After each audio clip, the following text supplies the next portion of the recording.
What would you do if the only thing you could afford in the world was a ghost? If, left with nothing but $3 and the dust of a forgotten road, you bought the one property everyone knew was worthless. For 18-year-old Willa Braun, this wasn't a question.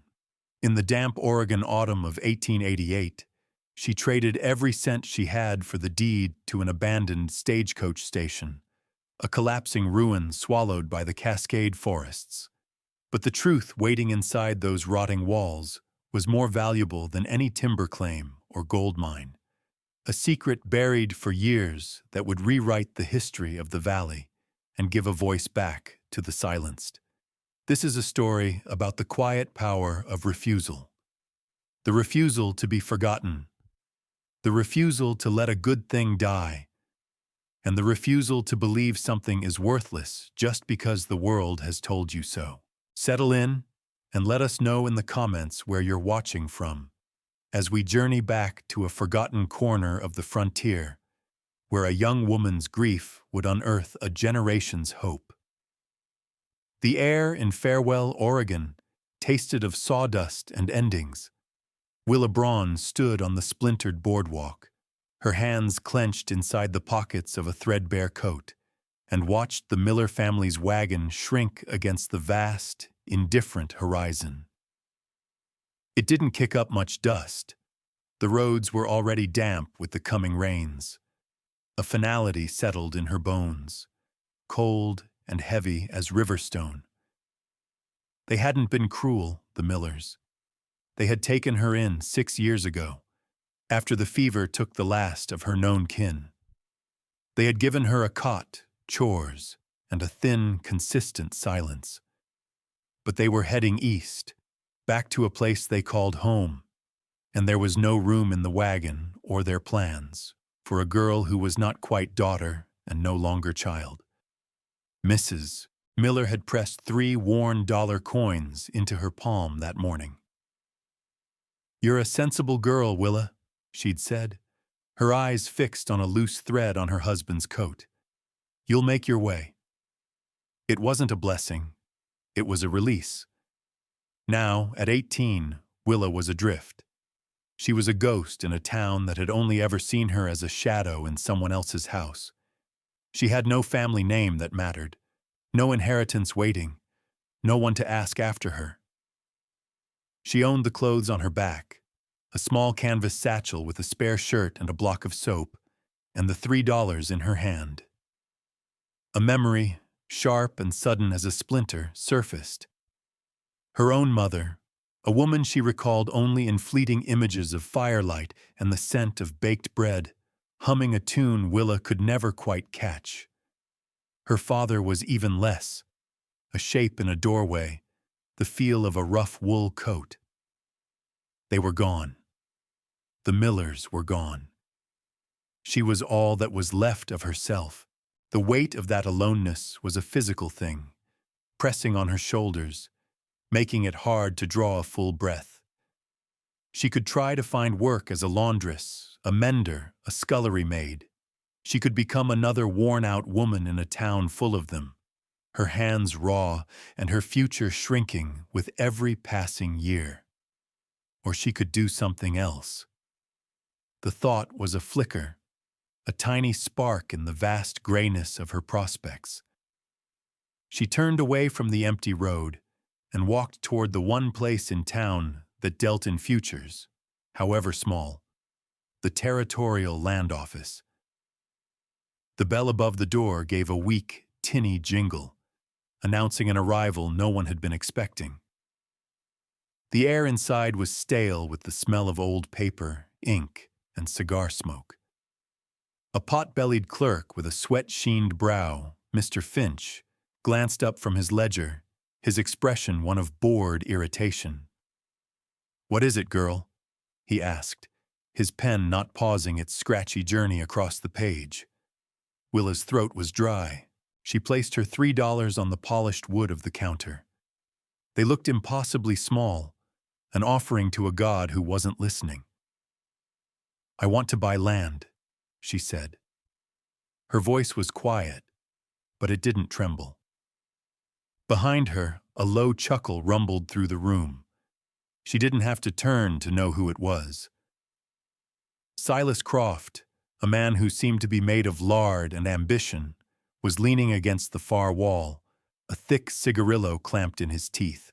He bought and sold timber claims, foreclosed on homesteads, and moved through the territory like a slow, consuming blight. "Hear that, Finch?" Croft boomed. "The girl wants to buy land. Perhaps a nice parcel on the moon?" Finch allowed himself a thin, greasy smile.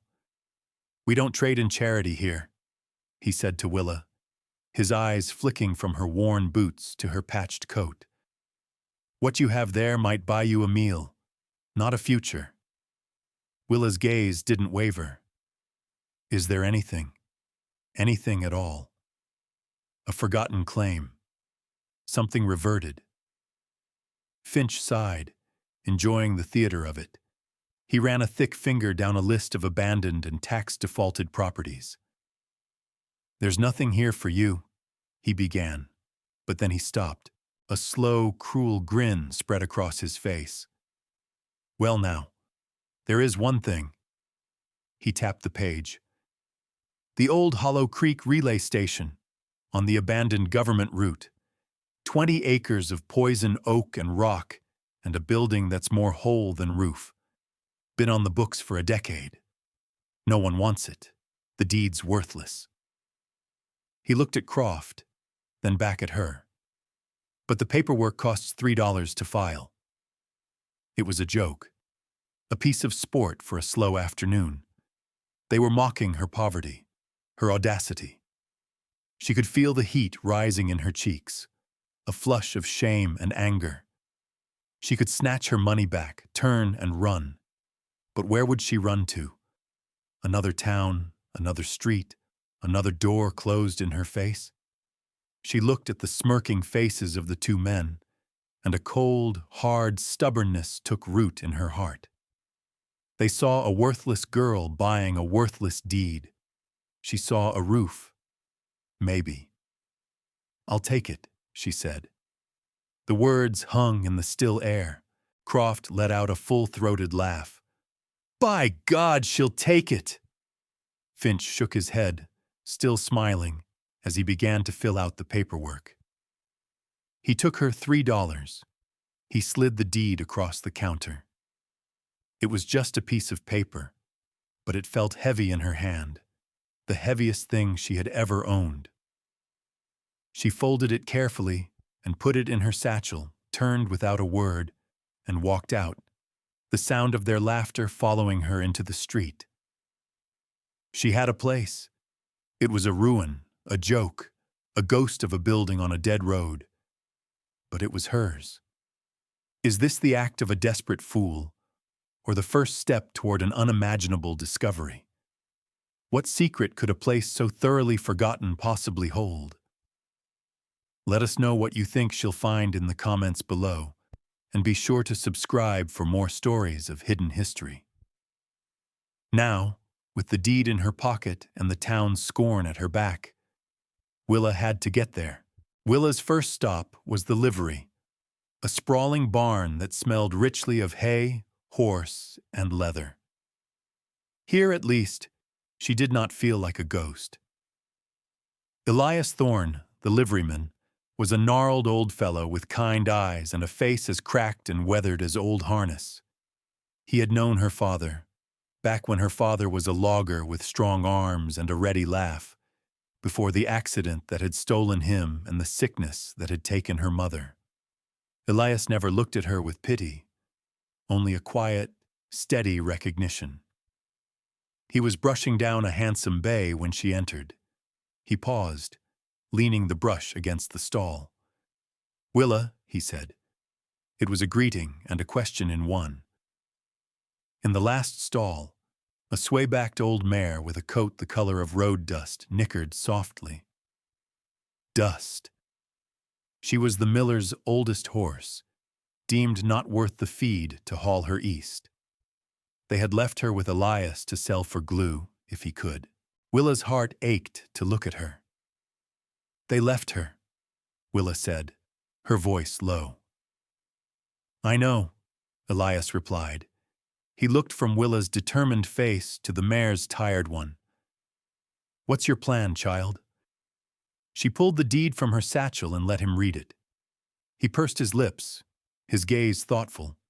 He didn't laugh. He handed it back to her, his thumb brushing over the official seal. "Hollow Creek, that's a hard place. Lonely." "It's what I have," she said. He nodded slowly. "A person needs a place." He walked over to Dust's stall and opened the gate. The old mare ambled out, nudging Willa's shoulder with her soft nose. "She's not worth $5 on her best day," Elias said. "But a person also needs a partner. She's yours. No charge." He then pointed to a corner of the barn where a collection of worn but serviceable tools leaned against the wall. "Take the axe and the saw, and this." He handed her a heavy, oilcloth-wrapped bundle. Inside was a hammer, a box of nails, a length of rope, and a small sack of dried beans and hardtack. Willa felt a knot tighten in her throat. "Elias, I can't." "You can," he said, his tone leaving no room for argument. "Your father was a good man. He'd have done the same." An hour later, Willa was riding out of Farewell, the old mare's gait slow but steady beneath her. The weight of the tools was a comfort, a tangible promise of work to be done. The townspeople watched her go from behind curtains and over shop counters. Their whispers followed her like a cloud of gnats. The orphan girl buying the ruin, riding a glue horse into the wilderness. She kept her eyes forward, her spine straight. Let them talk. On the very edge of town, where the last scrappy homesteads gave way to thick timber, an old woman sat on a log, weaving a basket from cedar bark. She was Wasco, her face a beautiful map of wrinkles, her eyes dark and knowing. As Willa rode past, the woman looked up, her hands never ceasing their intricate work. Her gaze was not unkind, nor was it curious. It was ancient. "The ground remembers," the old woman said, her voice dry as autumn leaves. "It remembers what paper forgets." The words were strange, settling in Willa's mind like a smooth, peculiar stone. She didn't know what they meant, but she nodded in respect. The woman gave a slight dip of her head and returned to her weaving. Willa urged Dust onward, leaving the last vestige of Farewell behind. The trail into the mountains was little more than a deer path now, choked with ferns and salal. The deeper she went, the more the world of men fell away, replaced by the hushed, breathing presence of the forest. The laughter of Silas Croft and the whispers of the town faded, and all that was left was the creak of old leather, the soft plod of Dust's hooves, and a cryptic phrase that echoed in the silence. The journey to Hollow Creek took the rest of the day. The trail climbed steadily, winding through groves of towering fir and hemlock, whose tops were lost in the low, gray clouds. The air grew cooler, thick with the smell of damp earth and moss. Green was everywhere, 100 shades of it, clinging to bark, carpeting the ground, dripping from ferns that crowded the path. It was beautiful, but in a way that felt ancient and unwelcoming, as if the forest was patiently waiting to swallow up anything that dared to stop moving. By late afternoon, the light began to fail, turning the woods into a maze of deep shadows and gray twilight. Dust was flagging, her head low, her breath coming in tired puffs. Willa was sore and chilled to the bone, a gnawing unease settling in her stomach. What if Elias was wrong? What if it wasn't just a ruin, but a trap, a place from which there was no return? Just as true despair began to set in, the trail widened slightly and dipped into a shallow ravine. And there it was, the Hollow Creek relay station. It was worse than she had imagined. The main building sagged in the middle, its spine broken. The roof was a lattice of bare timbers and gaping holes, patched here and there with moss and ferns.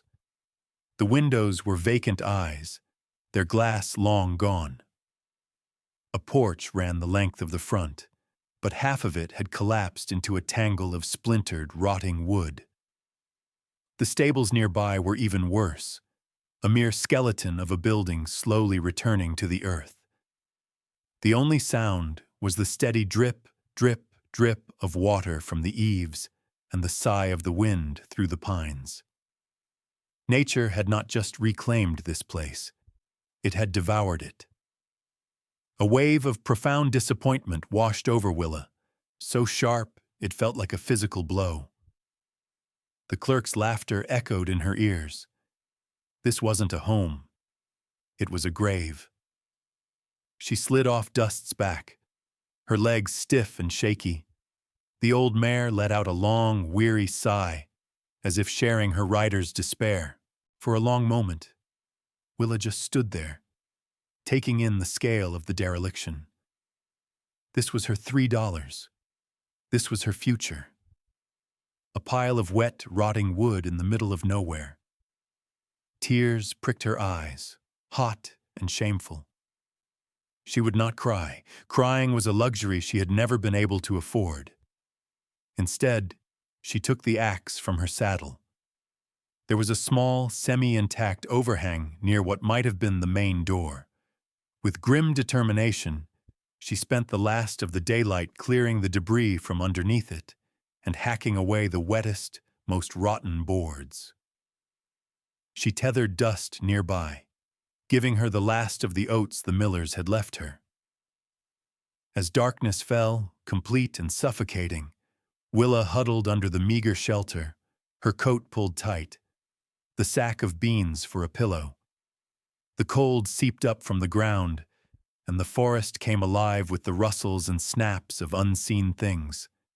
She was cold, hungry, and utterly alone, the proud owner of a ruin.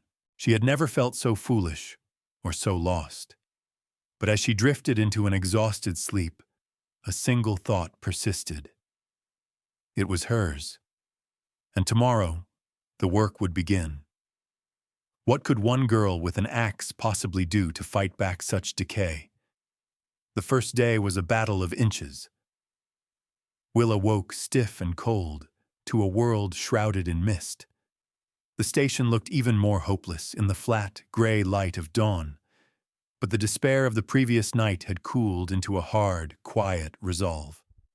She would not be beaten by rot and rain. She ate a piece of hardtack, saving the beans for later, and got to work. Her first priority was a space for herself and Dust, a place to be dry. The main building was too far gone to tackle all at once, so she focused on the most promising section. A corner room that still had 3.5 walls and a portion of intact roof. She spent the entire morning with the axe and saw, clearing fallen timbers, prying away rotten floorboards, and tearing down the collapsed section of the porch for salvageable wood. The work was brutal. Her hands, softened by years of mending and kitchen work, were quickly blistered, then rubbed raw. Her back and shoulders screamed in protest. But with every swing of the axe, a piece of her fear and helplessness fell away, replaced by the satisfying bite of steel into wood. She was not just clearing debris, she was imposing her will on the chaos. By midday, she had a small, cleared space. Using nails from Elias's bundle, she began patching the largest holes in the wall with planks salvaged from the porch. The boards were old and weathered, but most were still sound. It was clumsy work, but slowly a solid barrier against the wind began to take shape. Dust watched her from her tether, occasionally flicking an ear or letting out a soft sigh, a silent, steady witness to the struggle. That afternoon, she turned her attention to the inside. The floor was a mess of dirt, animal droppings, and sodden leaves, but beneath the filth was packed earth, hard and level. She swept it as clean as she could with a makeshift broom of fir boughs. Then she turned to the most daunting task inside the room, the root cellar. It was a dark square cut into the floor, its ladder long since rotted away. A foul, stagnant smell rose from the opening. It was likely flooded, a pit of decay. But if she was to live here, she couldn't have a swamp festering beneath her floor.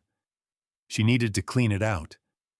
She used the rope Elias had given her to lower herself into the darkness. Her boots sank into a foot of cold, slimy water and muck. The smell was overwhelming. Rot and wet earth and something else. Something metallic and sour. Using a bucket fashioned from a rotted cask, she began the disgusting work of bailing. Bucket by bucket, she hauled up the stinking water and dumped it outside. It was endless, spirit-crushing labor. As the water level slowly dropped, the contents of the cellar were revealed. Broken shelves, shattered crocks, and a thick layer of black, putrid sludge. She shoveled the sludge into the bucket, her muscles burning, her whole body slick with filth. It was in the last corner, scraping the shovel against the stone floor to get the final layer of muck, that she heard it. Not the scrape of steel on rough, uneven rock. It was a clean, sharp clink. She stopped, listening. She scraped again. Clink. It was a different sound, a sound of impact against something flat, something dressed. Curious, she cleared the last of the slime away with her hands. There, in the corner, was a flagstone. But unlike the other rough, irregular stones that made up the cellar floor, this one was perfectly square, its edges straight and true. It didn't belong. It was too precise, too deliberate, an anomaly. For a moment, she just stared at it, a flicker of curiosity cutting through her exhaustion. But the light was failing again, and she was bone-weary and filthy. It was just a strange stone. She would deal with it later. She climbed out of the cellar, covered the opening with a few solid planks, and collapsed into her bedroll in the corner of her newly won room. The odd, clean sound of metal on stone echoing faintly in her mind. A week passed. The rhythm of survival took over, pushing the memory of the strange flagstone to the back of her mind. Each day was a litany of labor. Willa patched more of the roof, using strips of bark and salvaged planks, creating a small, mostly dry haven in the corner of the ruin. She cleared a space in the skeletal stables for dust, giving the old mare a shield from the worst of the wind and rain. She found a small, clear spring a few hundred yards up the creek, providing clean water. She learned the language of the forest. The sharp cry of a hawk meant clear skies. The frantic chatter of squirrels predicted a storm. Her hands hardened, the blisters turning to calluses. The thin, uncertain girl who had arrived a week ago was being burned away, leaving someone tougher, leaner, more weathered. She was becoming a part of the place, her sweat and labor seeping into the very wood and soil. But the cellar remained, a dark question mark in the center of her small world. Every time she walked over the planks covering its entrance, she thought of the perfectly square stone. It was a note out of tune in the song of the ruin.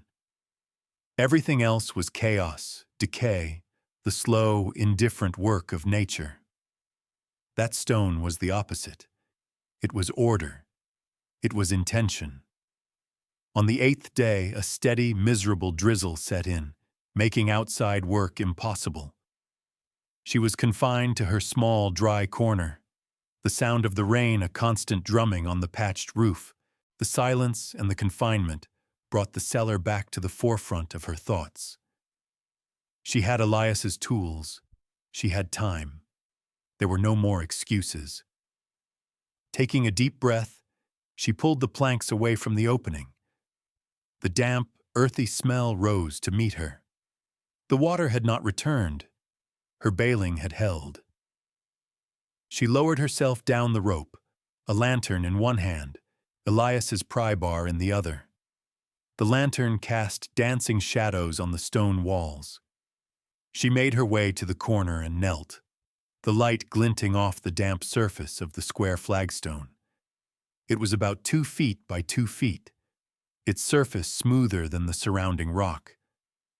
The seams around it were filled with dirt, but they were unnervingly straight. She took the tip of a knife and scraped one of the seams clean. It was a perfect, deliberate gap, not a natural crack. Someone had placed this here. Using the sharp end of the pry bar, she worked it into the seam and pushed. Nothing. She put her shoulder into it, grunting with the effort. The stone was immense, set deep. She repositioned the bar, finding a better angle, and threw her entire weight against it. A faint grinding sound, a crack of movement. Hope surged through her. She worked the bar back and forth slowly, painstakingly widening the gap. Finally, she was able to get the hooked end of the bar underneath the edge of the stone. She took a deep, steadying breath, planted her feet, and pulled. The stone lifted with a great groaning scrape, heavier than anything she had ever lifted. She heaved it up and over, letting it fall to the floor with a heavy thud.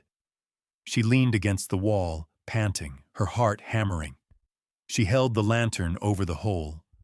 She had expected to see dark earth. She saw wood, perfectly fitted, dark-stained wooden planking, a false floor. The air that rose from the cracks between the boards was different. It wasn't the smell of damp earth and rot. It was dry, still, and ancient, tinged with the faint, ghostly scents of canvas, oil, and old paper. A shiver, completely unrelated to the cold, traced its way down her spine. The laughter of the men in the land office seemed a world away now. This place wasn't empty. It was hiding something. She set the lantern down carefully, its golden light pooling on the dark wood. Her hands trembled slightly as she took the pry bar again. The planks were nailed down tight. She found a seam and forced the tip of the bar into it, levering it up. The wood groaned, and an old square nail screeched in protest as it was pulled from its home of decades. She worked her way down the plank, prying it up inch by inch until it came free in her hands. She tossed it aside and peered into the darkness below. It was a void, a black square of absolute nothingness. The smell was stronger now, a scent of things carefully stored and long forgotten. Kneeling on the cold stone, she lowered the lantern into the opening. The light descended, pushing back the shadows, and revealed the contents of the hidden space. It wasn't a treasure chest filled with gold coins. It was something far more mundane and far more mysterious. The lantern light fell upon the top of a canvas-wrapped crate.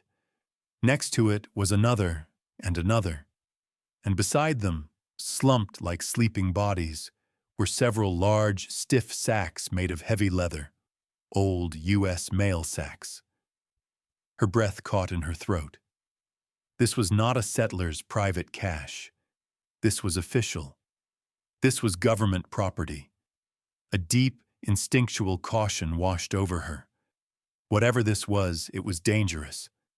The man who had hidden it had done so for a powerful reason.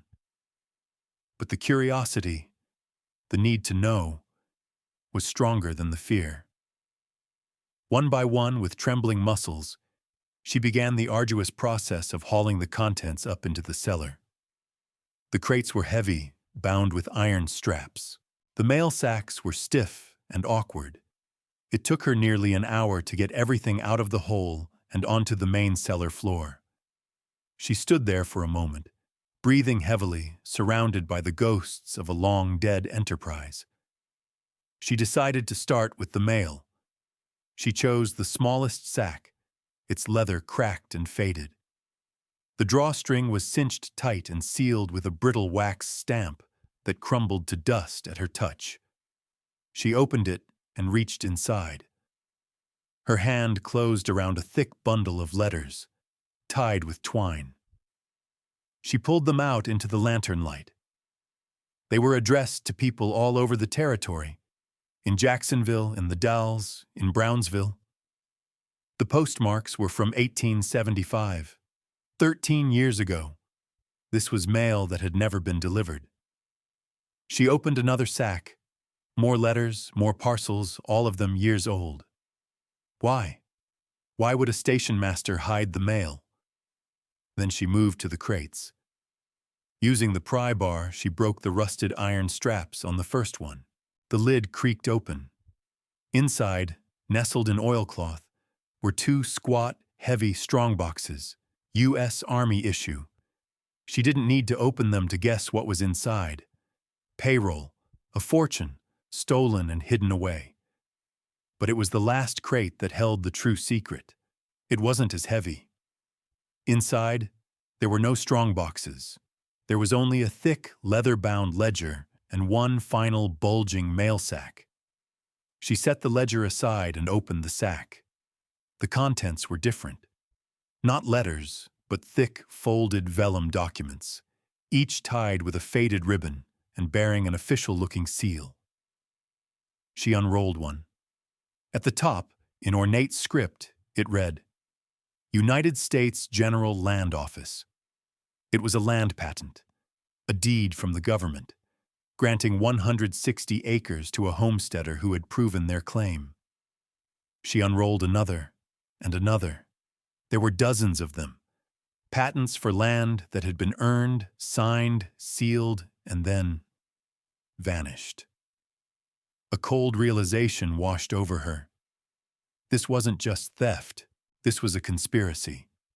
The station master had been intercepting these patents, preventing settlers from ever receiving legal title to their land.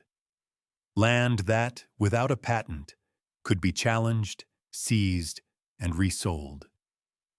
But who was the station master working for? The answer, she suspected, was in the ledger. With trembling fingers, she opened it. The first pages were standard station logs, arrivals, departures, supplies. But then the entries changed. In a different, spidery hand, the true accounting began. Dates, shipment numbers, and a list of contents.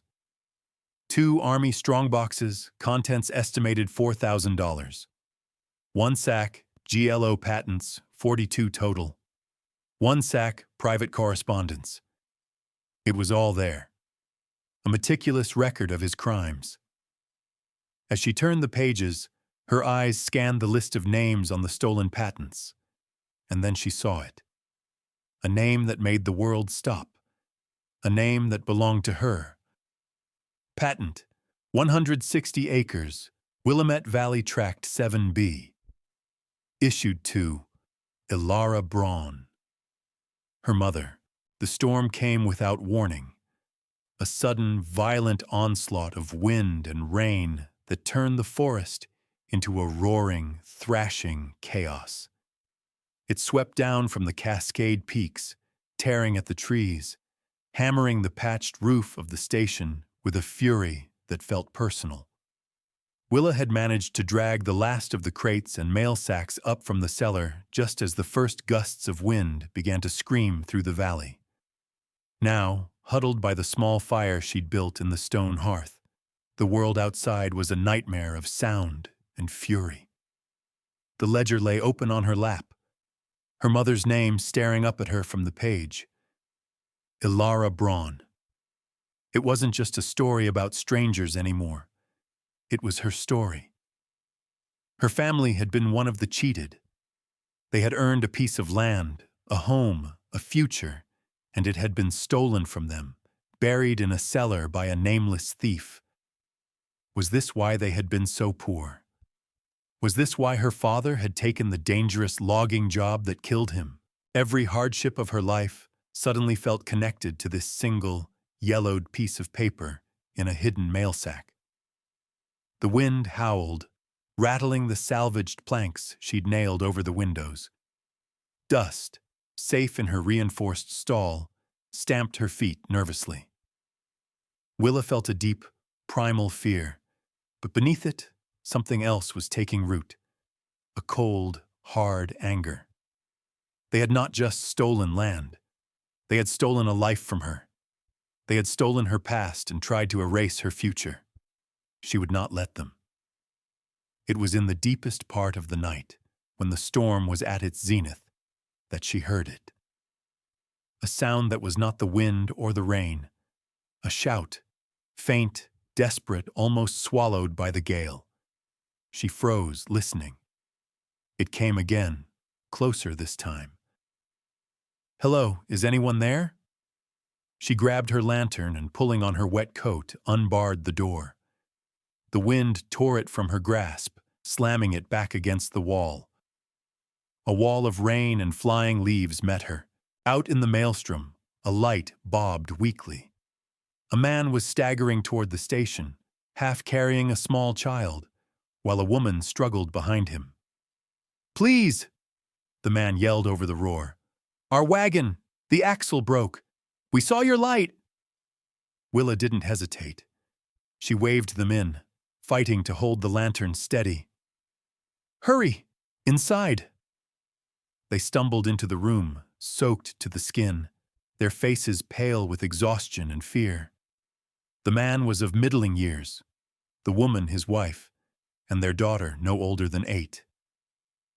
They stared around the rustic, half-finished room, their eyes wide.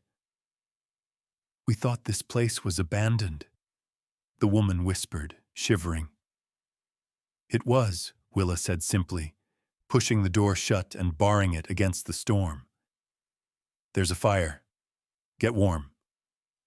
She gave them the driest blankets she had and put a pot of water on to boil for tea.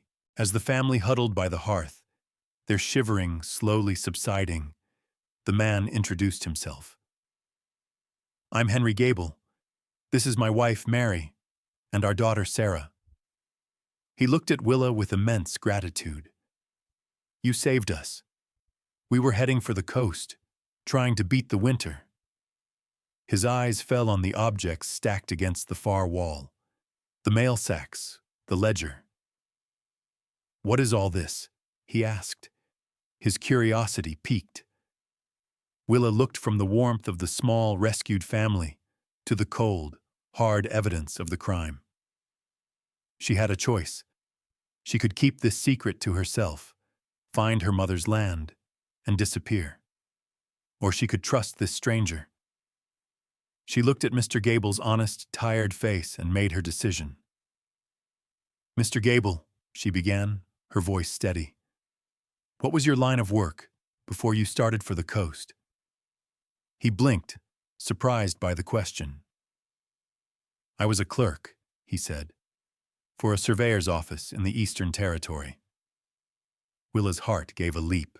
She picked up the ledger and one of the patents. "Then maybe," she said, handing them to him, "you can tell me what this means." Henry Gable took the vellum patent, his brow furrowed in concentration as he read it under the flickering firelight. He unrolled it carefully, his fingers, accustomed to such documents, tracing the official seals and signatures. "Good heavens," he murmured, his voice hushed with disbelief. "This is a genuine General Land Office patent, fully executed." He looked up at Willa, his eyes sharp with a professional's understanding. "Where did you get this?" Willa gestured to the pile of sacks and crates.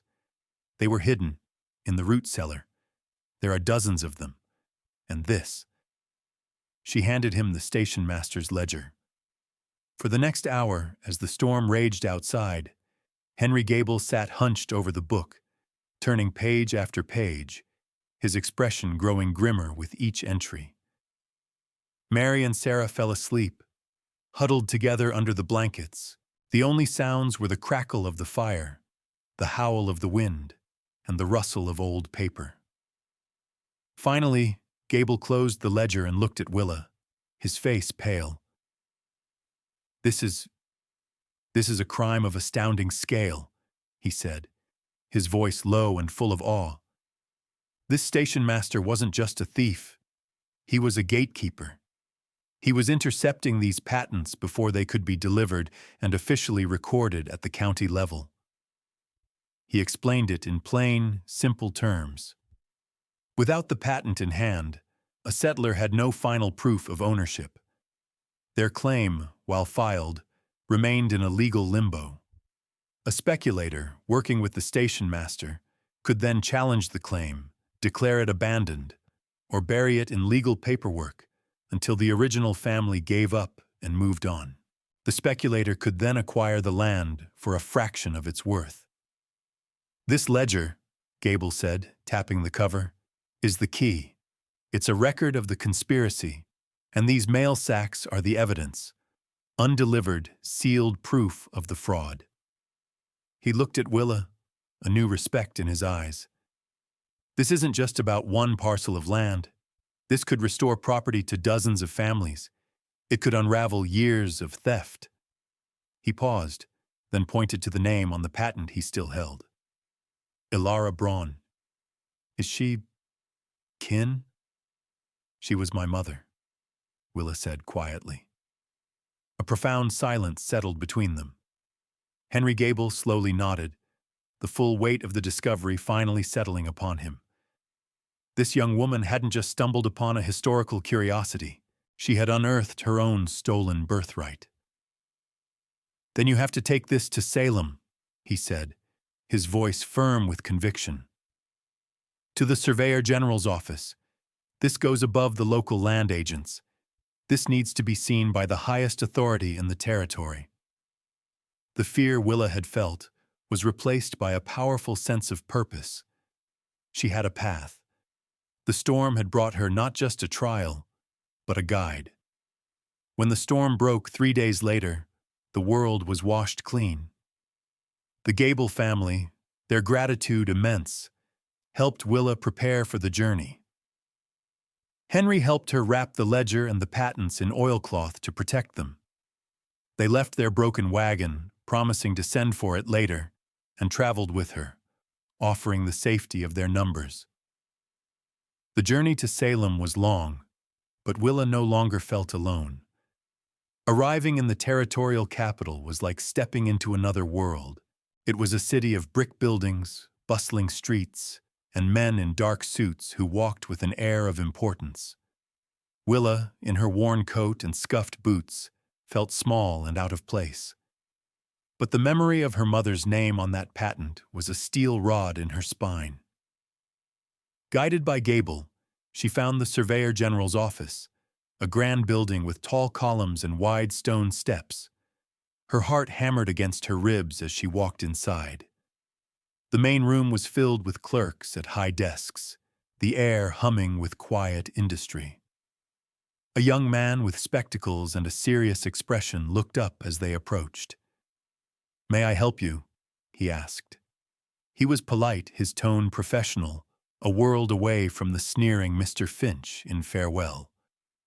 "My name is Willa Braun," she began, her voice clearer than she expected. "I have something you need to see." She laid the oilcloth-wrapped bundle on the counter. The clerk, whose name was Thomas Reed, carefully unwrapped it. He saw the ledger first, then the stack of patents. His eyebrows rose. He picked one up, examining the seal, the signatures. He looked at the postmarked, undelivered mail sack. Without a word, he carried the items into a back office. For what felt like an eternity, Willa and the Gables waited. Finally, an older, gray-haired man, the Surveyor General himself, emerged with Thomas Reed. The older man held the ledger in his hand, his face a mask of stern fury. He looked at Willa. "Miss Braun," he said, his voice resonating with authority, "you have uncovered a rot that has plagued this territory for years. You have our profound thanks." The vindication was so swift, so absolute, it almost brought her to her knees. News traveled the way it does on the frontier. on horseback and by telegraph, passed from one person to another until it became a legend. The story of the orphan girl and the Hollow Creek Station spread through the Willamette Valley and beyond. Families who had been driven off their land years ago, who had given up hope, began to appear in Salem, clutching old claim receipts and dog-eared letters. Thomas Reed, assigned to the case, worked tirelessly, using the station master's ledger to match the patents to the families. Back in Farewell, the townspeople's whispers changed from mockery to awe. Silas Croft was seen leaving the land office one afternoon, his face ashen. He had built his fortune on some of those very lands, and now the true owners, armed with undeniable proof, were returning. He wasn't jailed. The conspiracy was too old, the station master long gone. But he was humbled, forced to relinquish claims and pay settlements, his reputation shattered. One evening, Willa saw Elias Thorne at the edge of a crowd that had gathered to hear the latest news. He didn't say a word. He just caught her eye, and in his gaze was a universe of pride. He simply nodded once. It was more than enough. The last light of a crisp autumn day slanted across the valley, painting the turning leaves in shades of gold and amber. Willa Braun stood on the porch of the Hollow Creek Station. It was no longer a ruin. The roof was whole, the windows glazed, the porch solid beneath her feet. A thin curl of smoke rose from the stone chimney, a beacon of warmth and welcome. The building was alive again, not just with her presence, but with the purpose she had given it. In the meadow below, 2 wagons were camped, the cook fires of 2 families flickering in the dusk. They were the first of many, people who had come to the station as a first stop on their way to claiming the lives that had been stolen from them. They looked to Willa not just as a landowner, but as a steward, the quiet keeper of a great and unexpected justice. Dust, her coat shining with new health, grazed peacefully nearby, a steadfast companion through it all. Henry Gable, who had delayed his journey to the coast to help with the initial proceedings in Salem, stood beside her, sipping a cup of hot coffee. He was leaving in the morning. "Have you decided what you'll do with your mother's land?" he asked gently. "The patent is clear. It's yours, free and clear." Willa looked out at the vast expanse of forest and field that swept down from the station. Her land, her mother's land, a place to finally set down roots. But her gaze returned to the station itself, to the light in its windows, to the hopeful campfires below. She had come here seeking only shelter, a place to hide from a world that had discarded her. She had found so much more. She had found a history that belonged to her and a purpose that was bigger than her own survival. The station was no longer just a building. It was a promise. It was a place of restoration. "I thought I bought a ruin," she said, her voice quiet but firm in the evening air. "But I found a foundation." Thank you for joining us for this story of quiet courage and incredible discovery. It's a powerful reminder that true worth is often hidden, waiting for someone with enough patience and heart to uncover it. If you were moved by Willa's journey of restoring what was lost, please give this video a like and share it with someone who loves a story of hope against all odds. Don't forget to subscribe and turn on notifications so you don't miss our next tale from the annals of hidden history.